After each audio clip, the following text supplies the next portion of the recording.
Assalamualaikum warahmatullahi wabarakatuh.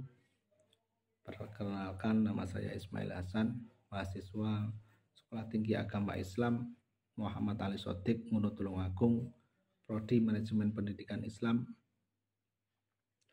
Di video ini saya akan sedikit membahas tentang isi dari mata kuliah kepesantrenan dengan dosen pengampu Dr. Muhammad Nasihuddin, MPD. Langsung saja, manajemen resiko merupakan suatu kegiatan untuk mengenal dan mengidentifikasi resiko yang muncul dalam suatu kegiatan tertentu.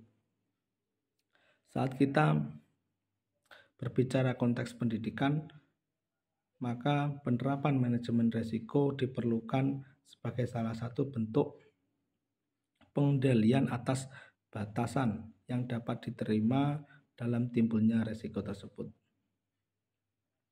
Resiko dapat dikelompokkan menjadi dua.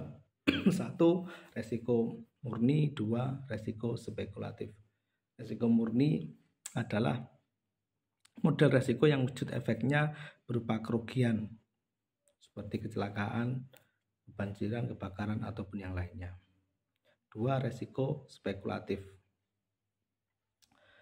Resiko spekulatif adalah resiko yang muncul dalam bentuk kemungkinan menguntungkan dan merugikan. Contohnya dalam suatu pembelian, maka pasti ada untung dan ada ruginya. Tujuan manajemen risiko, yakni satu, pemanfaatan peluang risiko. Dapat muncul dalam berbagai bentuk terhadap organisasi. Seperti ketika pimpinan pondok pesantren memutuskan untuk membuka sekolah formal. Dua, menekan dampak terburuk. Setiap orang memahami resiko sebagai sesuatu yang negatif, maka tugas organisasi dalam bentuk dan wujud resiko model ini adalah meminimalisir dan menekan dampak terburuknya. Selanjutnya, proses manajemen risiko. Nah, di sini ada dua, yang mana manajemen risiko, proses manajemen risiko. Satu, kemungkinan memiliki peranan penting dalam laju dan kendali organisasi.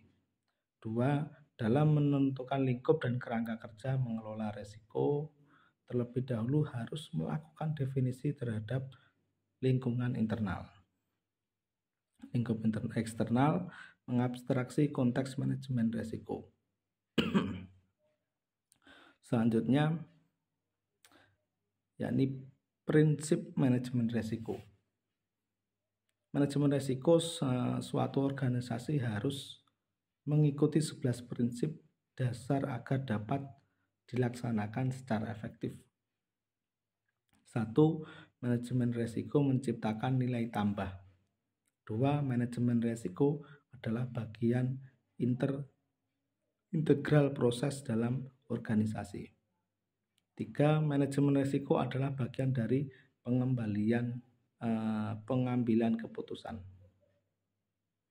4. Manajemen risiko secara eksplisit menangani ketidakpastian, jadi memberikan sebuah kejelasan. 5. Manajemen risiko bersifat sistematis, terstruktur, dan tepat waktu. 6. Manajemen risiko berdasarkan informasi terbaik yang tersedia. 7. Manajemen risiko dibuat sesuai kebutuhan. 8. Manajemen risiko memperhitungkan faktor manusia, budaya, ataupun yang lainnya. 9. Manajemen risiko bersifat transparan dan inklusif. 10. Manajemen risiko bersifat dinamis, interaktif, dan responsif terhadap perubahan. Dan yang terakhir, yakni 11, manajemen risiko memfasilitasi perbaikan dan pengembangan berkelanjutan organisasi. Demikianlah tadi sedikit tentang isi dari